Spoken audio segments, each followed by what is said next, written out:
From Kansas State University, this is Agriculture Today. Eric Atkinson here.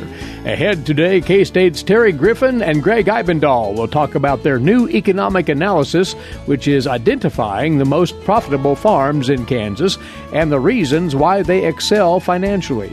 Then K-State's Ignacio Ciampitti invites you producers to enter the 2019 Kansas Corn Yield Contest that K-State is co-sponsoring. That's primarily intended to gather information on corn production practices that lead to top yields. K-State's Terry Hauser will join Britton Rucker to talk about recent revisions to beef quality grading in the U.S., what those mean to you producers. He'll be presenting on that topic at the K-State Cattlemen's Day this Friday. And later on, with Stop, Look, and Listen, K-State's Gus Vanderhoeven. All that here on Agriculture Today. Agricultural producers, landowners, and creditors, you have a partner in your legal and financial needs. Kansas Agricultural Mediation Services offers reliable, trusted information and guidance. Whether you need advice for ag credit concerns or are transitioning your operation to the next owner, Kansas Agricultural Mediation Services can assist you in making sound decisions for your business. To learn more, call 800-321-3276 or visit us online.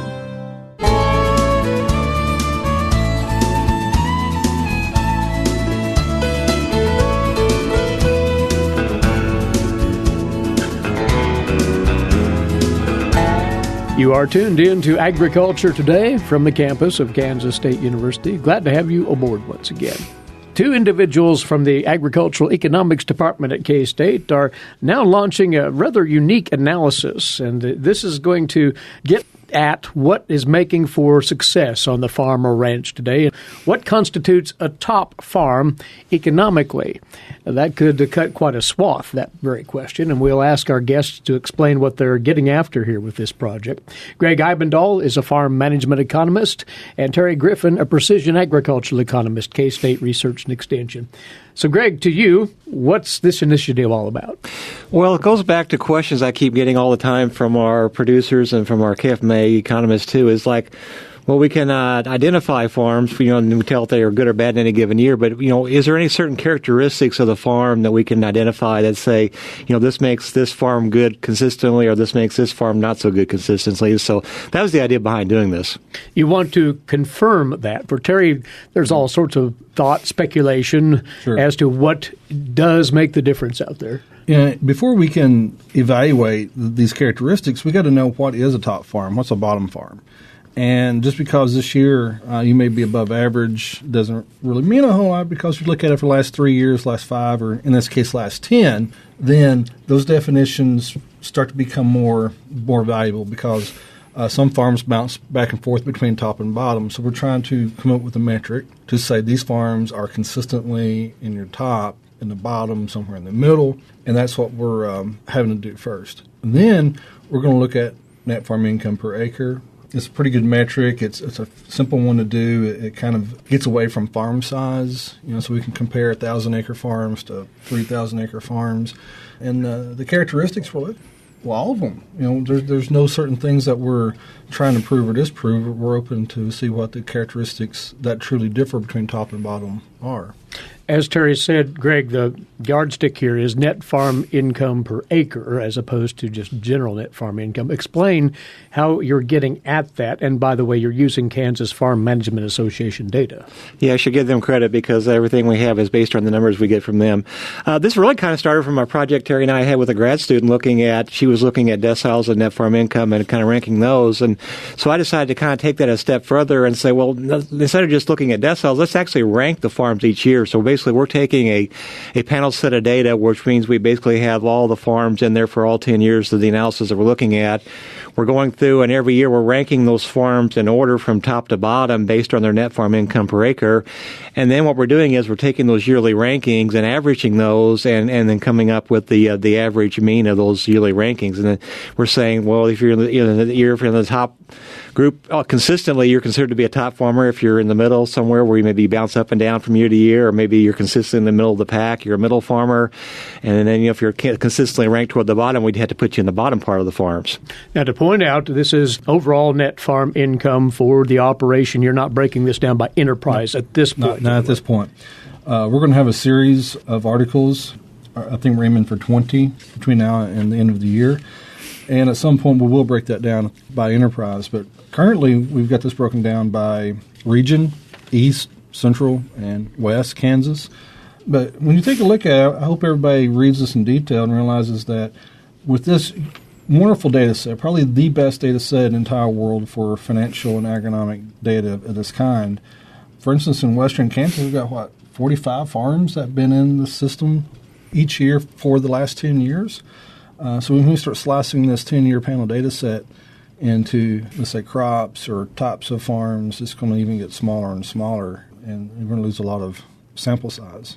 Yeah, we should point out, too, that this is also just the crop farms, too, because what we're looking at as our measure of ranking was net farm income per acre. So if you kind of start throwing livestock farms in there, would kind of throw off the analysis. We kind of, first of all, just subsetted it, which probably took off a third of our total KFMA farm just by taking off farms that had a significant portion of livestock.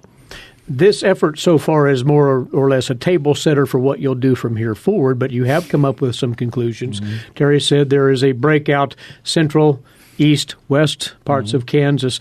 Are you finding distinctions there, and are you looking at this percent of farms qualifying as top farms? Where are you at right now? Yeah, so we don't want to compare a eastern Kansas farm against a western Kansas farm because it rains twice as much in East Kansas. So we felt that was needing to be separated just because of climatic differences. Yeah, if you take a look at the graphs, and some of these actually make a really good point that staying in the top decile is a really good place to be, but it's much more difficult to do so because, well, to lose money is easier than making money. I think that's be safe to say. Well, yeah, if you look at our distribution of the overall average rankings, too, it fits a pretty much a normal distribution, which means you have very small numbers on the tails, so you have very few farmers that are consistently in the top every year and very few farmers that are consistently in the very bottom every year.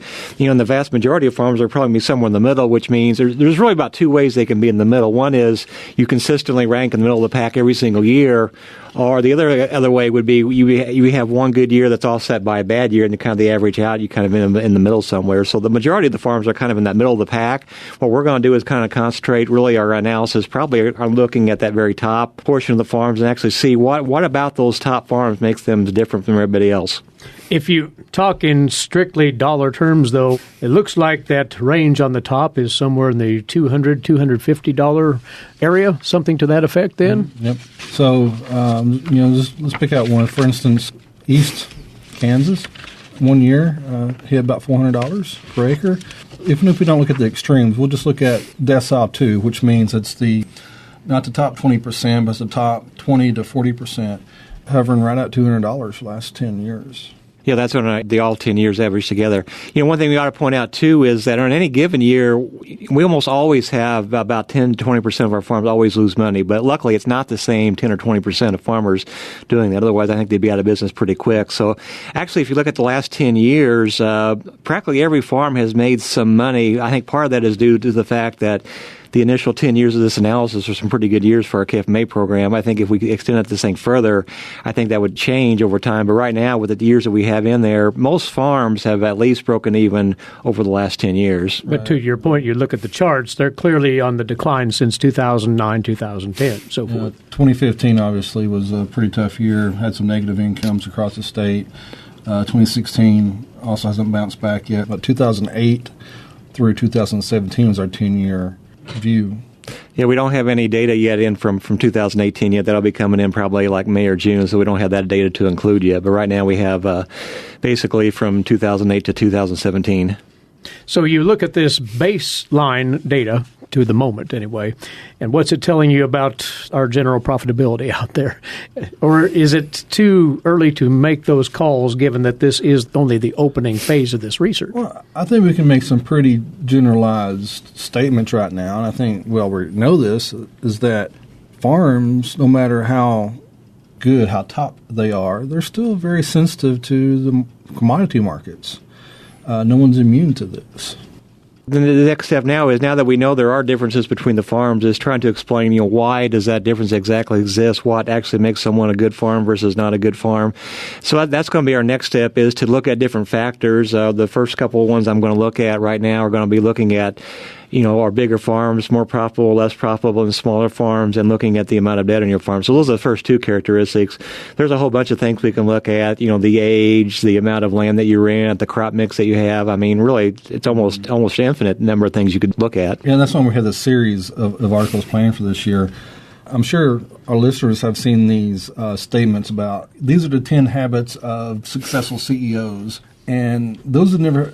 for the most part, I don't think those were ever tested, because they're like, well, they read a lot, they don't watch a lot of TV, they, this and that.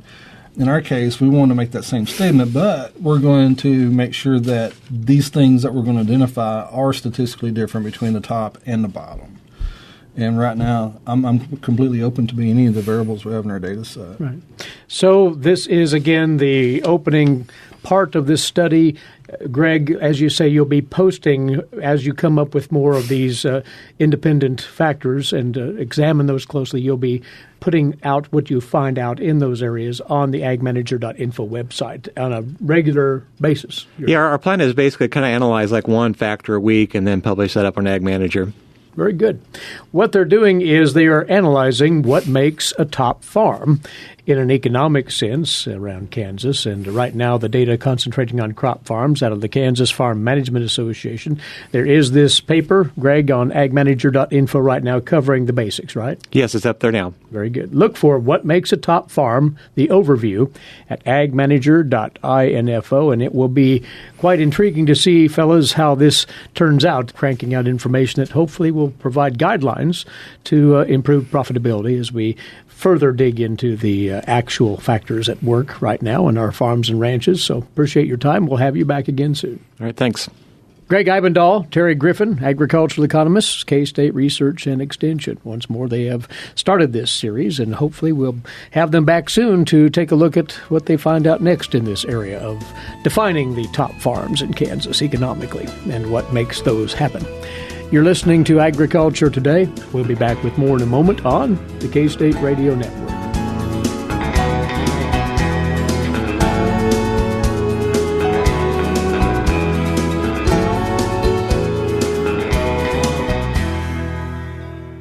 Agriculture and food systems are the main drivers of the Kansas economy, but must be improved in order to feed the world's growing population. How are we going to do so? Reduce food loss, find ways to preserve grasslands, and help families stretch their dollars. Global food systems is one of the 5 grand challenges K-State Research and Extension is addressing. To learn more, visit www.ksre.ksu.edu.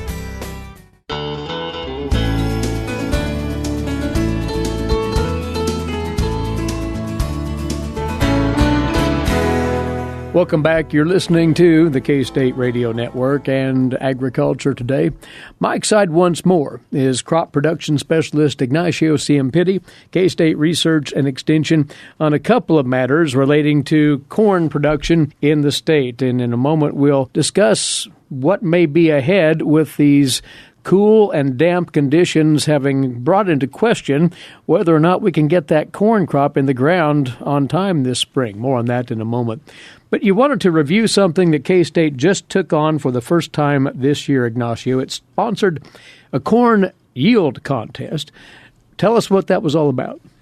Well, thanks as always, Eric, for the invitation. Sure. This was one of the first time that everyone probably is familiar. We have a Kansas soybean yield contest.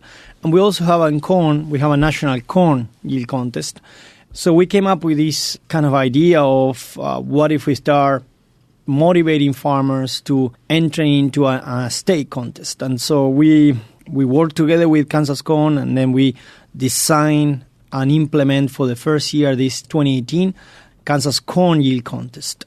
And the main goal of the yield contest is specifically to foster an environment where farmers can share information and trying to educate and learn from each other to see what are the best practices to improve yields in the different regions, because the contest has specifically this divided into 9 districts, but also in the Northeast we have a small corner northeast of those guys that they have the best soils and good environment. So we are 10 different locations or districts, if you might, and then we have also dryland irrigated. Our main goal, again, is just to make sure that we start working more with farmers side by side, encouraging them to compete, to enter to the contest. So I think that so far we have an excellent result. So what we did is that we start summarizing all the information that we have collected this last 2018 on the yield contest, and we have really good data that we can now go back and start dissecting. Tell us what sort of data leaped off the page when you looked at this following the contest then.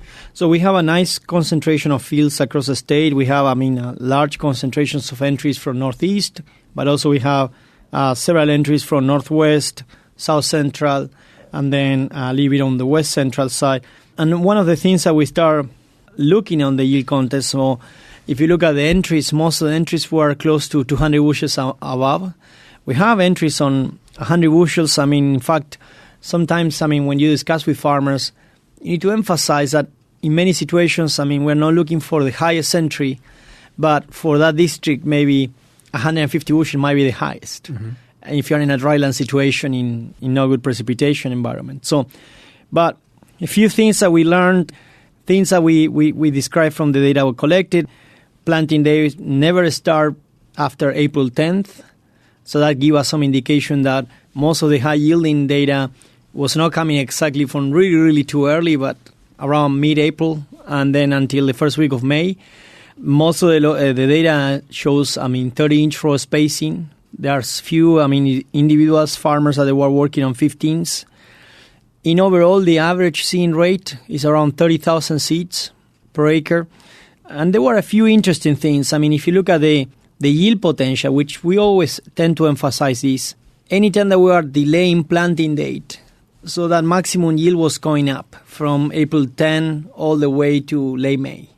So that tells you that if you're in the best environment to really improve, maximize your yields, the early planting conditions in good soil moisture and temperature is excellent. Because you want to have that crop mature before the really intense heat of summer checks in. Yeah, and also in addition to that, you want to see how you can maximize the number of days to, basically have a long growing season. So if you can gain 10, 20 days on planting, you might be able to gain 10 days at the end, and then that will be adding the yield. Another important factor, very relevant, is on the seeding rate. If you look at the yields on all the entries and seeding rate was linearly related to yield. So anytime that these guys were increasing yields, one of the entries was close to more than 300 bushels, was always by adding more plants, by adding more seeds. Okay. The second factor that I highlight as very relevant was also application of nitrogen. So there was very tight connection and link between improving yields and adding more fertilizer. Mm. Anytime that you see guys trying to get to 300 bushels, they were really pushing the nitrogen fertilization. So many of these people also use starter fertilizer. In some situations we have, report fungicide and insecticide. The insecticide was very erratic. It was more fungicide. And then again, we have basically a kind of a equal proportion between irrigated farmers versus dryland farmers. So, and some of the entries were not extremely high, so we are encouraging for 2019 because we will keep moving this forward in 2019 and the years to come. We're encouraging those farmers that they have a good dryland corn to enter to the contest. I think that the contest will provide an opportunity to share data and to learn more about how we can improve yields in Kansas. And they can do so by simply contacting you here at K-State? They can contact me, and then we will be releasing very soon all the information about the new corn yield contest for 2019. So if you look at the Kansas Corn website, and if you look at the K-State Agronomy Update website, on those two websites we will be providing all the information about the entries. Our goal at the end of the day is to help everyone to learn what are the best practices to improve yields at different region levels. That's important. It's broken down by region. There's value in this informational exchange. So look into being part of the 2019 Kansas Corn Yield Contest that's generating all of this good information on improving corn productivity. But one of those variables you cited there, Ignacio, was planting date. And that isn't yet in question in Kansas, but there are concerns welling up now with the saturated soils, the persistent wet snow, ice that we've had lately, and the prospect for a wet spring, bringing the potential for planting delays. Are you thinking about that as well? Yes, I'm trying to be optimistic here, so I think that we are still early. I think that the main concern at this point is those farmers that they still need to put some of the herbicide on the field. They still need to put some of the nitrogen on the field. For those guys that they need to still work on those operations, I think that that's the main concern at this point. We have still a window. I mean, the planting window is not just a week. Still, I have some concerns about the number of days that we'll have for field operations, to be honest, because if you look at the wet conditions, it seems that we will be wet or cold until mid-March. Everything can change. We are in Kansas, so we understand that. But everything can change quite quickly. But the forecast is also looking for wet spring. Don't plant if the conditions are not ready to plant. Look at the rise soil temperature, because this year clearly thinking about the rise soil temperature will be a key factor. And it depends on each farmer individually. So I will give you my 2 cents. I'm trying always to look at least a 2-inch, having at least 60 degrees. I want to get, and I'm looking at the moment that I'm planting this, and I'm looking at the next 4 or 5 days in the forecast and trying to anticipate whatever the weather will do. Because if I plant too early, because I got the 60 degrees, but then I have weather cold front coming in the next 3 days, that will produce an issue. So today is not sufficient to know I'm good enough with the temperature today, but what will happen in the next 5 days. So be cautious on that point also. We like the 60 or 65 degrees. Why? Because those plants can germinate and emerge in 5-7 days. And we like the uniformity. This year even more than ever, because if we start a growing season with excellent moisture conditions, having good number of plants and having uniform plants will be helping us to really maximize yields. We're still well ahead of all of this. Things can change, as you say, but you want producers to be thinking about contingency plans.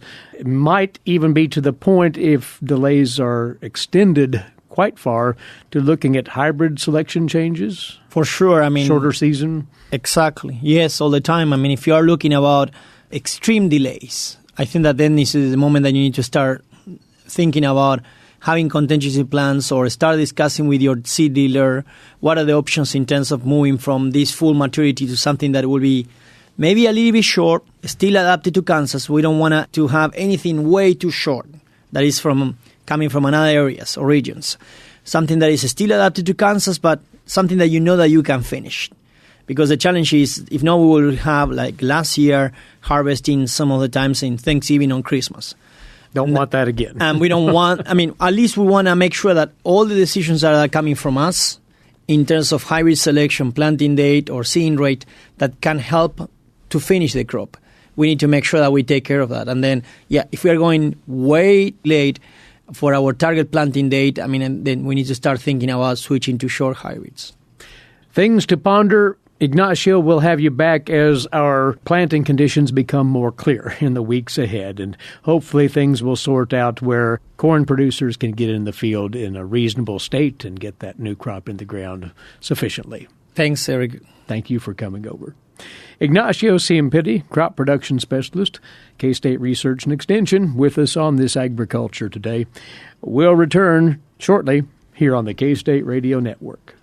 What is radon? Home exposure to radon gas is the leading cause of lung cancer death in the United States for non-smokers. In Kansas, 1 in 4 homes will test at or above the EPA action level.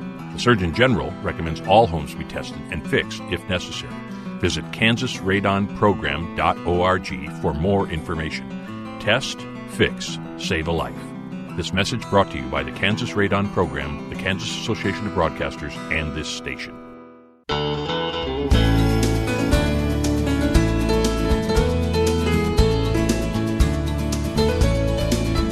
From Kansas State University, this is Agriculture Today. I'm Britton Rucker. Cattlemen's Day is quickly approaching and is set for this Friday, March 1st. At the event will be a variety of breakout sessions that will dive deeper into the beef cattle industry. And one of those topics will be beef quality grading. And with me now is the presenter of this topic, K-State meat scientist Terry Hauser. Terry, what changes has the USDA made on quality grading standards? Well, Britton, that's a very good question. Basically, the USDA uses two main criteria for determining beef quality grades. One of those is the marbling in the meat, and the other would be the maturity or the ossification of the thoracic vertebrae to determine the age of the animal. And so the changes that were made last year revolved around allowing dentition, which is looking at the teeth of the animal, to help determine age. Historically, we had relied on the skeletal maturity, meaning the ossification of the thoracic, lumbar, and sacral vertebrae, to help us determine how old the animal was. Since BSE was discovered in the United States, we have used dentition to help us find those cattle that are over 30 months of age and then segregate those so that we can remove what we call specified risk materials, or SRMs. So we already been looking at the teeth on the animals to determine age. It wasn't until last year that USDA Ag Market Service allowed USDA grading to use dentition to determine the cattle were under 30 months of age. Now, why that's important is the 30-month age limit is where we have amaturity in our maturity classes of livestock, and amaturity cattle are eligible for prime, choice, select, and standard beef, whereas C, D, and E maturity animals are only eligible for commercial, utility, and cutter and canner. So there is an important reason to allow dentition as a means of determining age. The other thing that was added to the standard was the ability to use age verification for grading purposes. And so now if we can prove that the age of the animals, USDA Ag Market Service will use that information in determining a quality grade. And you'll be discussing all of this in your presentation at Cattlemen's Day. What else will you be discussing at the event? So we're going to start with just the concept of quality grading. Many producers don't understand how that is applied to a beef carcass. And so we're going to go through how quality grading is established to start with. So we'll go through the two main criteria, how we determine marbling and how we determine maturity. We will talk about how quality grade affects the price of meat products, especially at the retail counter, and show that the importance that it has, at least in that marketplace. The other thing that we will touch on is how quality grading is involved in branded beef programs and house branded programs, such as certified Angus beef. Walmart has a premium choice line of products. And so quality grading is very important, especially the marbling component to those. And so we'll discuss that. And then we hope to have some carcasses on hand. We will hopefully show folks that come to the presentation the difference between amaturity carcasses, which would be young animals, typically steers and heifers that we would feed, and then what a cow carcass looks like, something that would be an advanced maturity, and how that's determined. The reason why this is important is I'm often told by producers that all beef carcasses look the same once the hide is pulled off of them. And in fact, that's not the case, because we can tell an awful lot about about the animal and the age and the quality by looking at the carcass. So hopefully we can show producers what those carcasses look like and the differences between those. And there is an economic significance in quality grades, correct? Yeah, Britton, absolutely. Quality grading is one of the major economic drivers for profitability in the meat packing area as far as price differences. For instance, just in amaturity, if you think of carcasses from the prime grade down to the standard grade, there's often over the $300 per head difference in value to the plant. So obviously that the plant or the packer is going to want to buy high quality cattle because they can get more for those cuts from those high quality animals. Now, if we even further talk about economics, the difference between A and B maturity, or young animals and old animals, is even larger than that. And I'm just guessing off the top of my head, well over $500 a carcass, because quite frankly, the A and B maturity animals, or the young animals, those go into retail and food service as prime choice or select. And generally, the older animals will go into more manufacturing type products, such as ground beef production. So there's a tremendous difference in value between those. And why is it important for producers to keep up with the changes to the USDA quality grading standards? Well, one thing is I think that the producers ought to understand how their end product is being marketed, how it's being priced, so that they can make better decisions on, let's say, breeding or genetics or management, those kind of things. But directly, that's a little harder to nail down. Now, we have had issues where producers who are feeding heifers have ran into problems with those animals being referred to as a hard bone. And when they do that, they are, once they're slaughtered, they are then graded as they have advanced skeletal maturity. So what this change will allow is that those carcasses, if they had dentition or records that indicated they're under 30 months of age, now those animals, regardless of the ossification they have, will go into A maturity. And so it may give producers a little more flexibility and a little more confidence in the fact that when we feed heifers, or we feed heifers that may have had a calf or lost a calf, that those animals will most likely be considered for A and B maturity. Whereas maybe if we were just relying on ossification, some of those animals would have advanced skeletal maturity and then actually go into C, D, or E maturity and be significantly downgraded in value. That was Terry Hauser, K-State meat scientist, discussing beef quality grading, the very topic he'll be presenting at Cattlemen's Day this Friday, March 1st at Weber Hall. For Agriculture Today, I'm Britton Rucker. All right, Britton, thanks. And as she says, Terry's presentation, one of several breakout sessions that will occur during the afternoon portion of Cattlemen's Day this Friday. Here's a quick review of those other sessions for you producers on the slate, courtesy of K-State beef cattle specialist and co-coordinator of Cattlemen's Day, Dale Blassie. Dr. Nora Schrag over in the College of Vet Med is going to talk more about antibiotic use in ag along with future trends. Dr. Sandy Johnson is going to talk about alternative methods for pregnancy diagnosis. Dr. Ken Odie and Carol Fike have been doing quite a bit of work looking at factors influencing value of calves sold through Superior Livestock video auctions. Dr. Jenny Borman is going to be talking about genetic control of cattle feed and leg structure, which is very important. And then a discussion on the current initiative in the state of Kansas regarding cattle traceability. Dale Blassie there, the 2019 K-State Cattlemen's Day this Friday at Weber Hall and Arena. Looking forward to seeing you there. And this is Agriculture Today. Have you ever thought about where your food comes from? If you're thinking the grocery store, think again. Facts show that the American farmer feeds more than 129 people. They are continually increasing and improving their operations. A wide variety of crops and livestock are grown in Kansas as well as the United States, providing food to your dinner plate. Next time you see a farmer or rancher, thank them. For more information, contact K-State Research and Extension.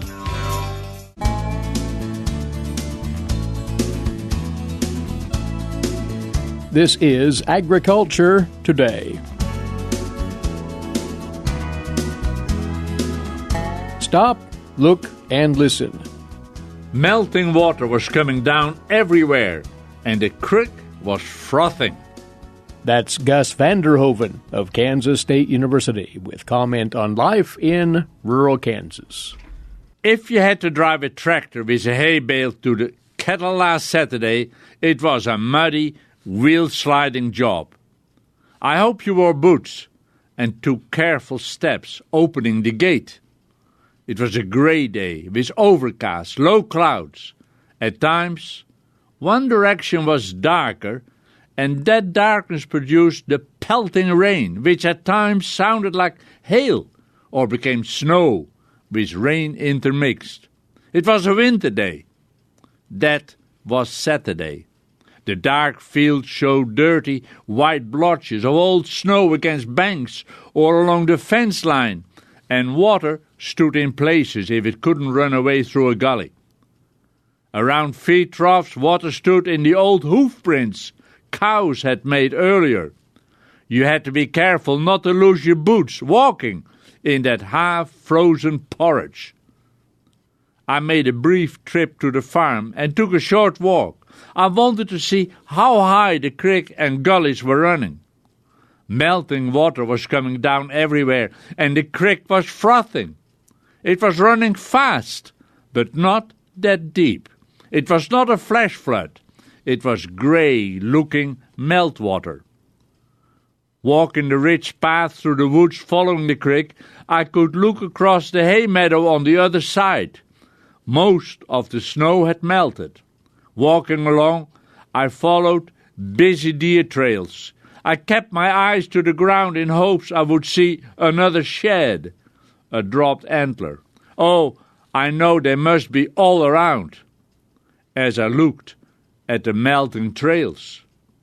For the short walk I made, I did not find any. But just walking among the trees was fun, even though the rain started to pell down. I made the decision to turn around and walk back. There were no cows to check for calves, nothing to feed. I turned around when I felt the hail briefly pell down. The fields were dark, as were the woods, with dripping trees. While there were no cows near me, I know there was plenty of wildlife. A flock of crows flew low, black on white. Passages of a Sand County Almanac by Aldo Leopold, Malabar Farm by Louis Bromfield, and a book I treasure, The Unsettling of American Culture and Agriculture by Wendell Berry, came to mind. The last book, The Unsettling of Culture and Agriculture, I had pulled off the shelves a few evenings ago and reread some chapters and paragraphs I had highlighted earlier. The book was written in 1977 and looks at agriculture practices from the eyes of a man who was and has seen earlier practices and has a critical eye for much of the new. One sentence which I had underlined caught my eye again. It reflects on soil stewardship. Here is the one sentence. It means that production is paid for not just with labor, money, and fuel, but with land. The three words, but with land, is what touched me. And as the water, the melting water, was rushing off, and along the farm on Saturday, I saw land rush by. Not so much my land anymore, as it is all in grass. Yes, there always will be erosion, and the cavings of creek banks will go on. That's nature. The Kansas Farmer magazine lays on my desk, and I go through it several times. I don't read all the articles, but I look and try to grasp what goes on. I am curious. In the recent February issue is the article, Bringing Australian Irrigation Tech Practices to Nebraska. A group of stakeholders from Nebraska went to Australia and went on an irrigation tour to the Murray-Darling Basin in New South Wales. The funny thing is, I worked there on a new farm. A friend of mine was allotted on the GI Bill. That was 1956. He named the farm, 400 acres, Mindaribba, which is the Aboriginal word for gurgling water. It was a whole new block of land, all irrigated. Water was delivered along the front and gurgled by. You opened the floodgate and it flowed onto the farm. I built dikes with the blade and tractor. Tricky work, carefully guiding the hydraulic tractor system, lowering or extending the blade, pushing virgin soil. That was 1956-57. It is the land, as Wendell Berry states in The Culture of Agriculture, which I value, and I am intrigued by. When I turned off the asphalt onto the county road to the farm, a dirt road, the mud started to splash. I drove slow and careful.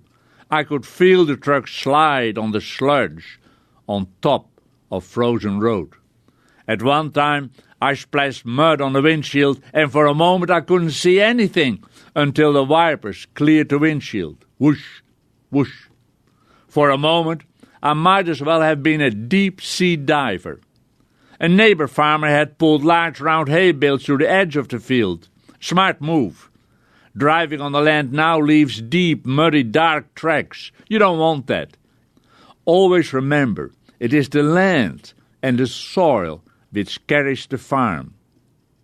Later on Saturday, the snow came down hard again, and the land turned white. I passed black cows, black on white. As for today, all farm roads should be hard service.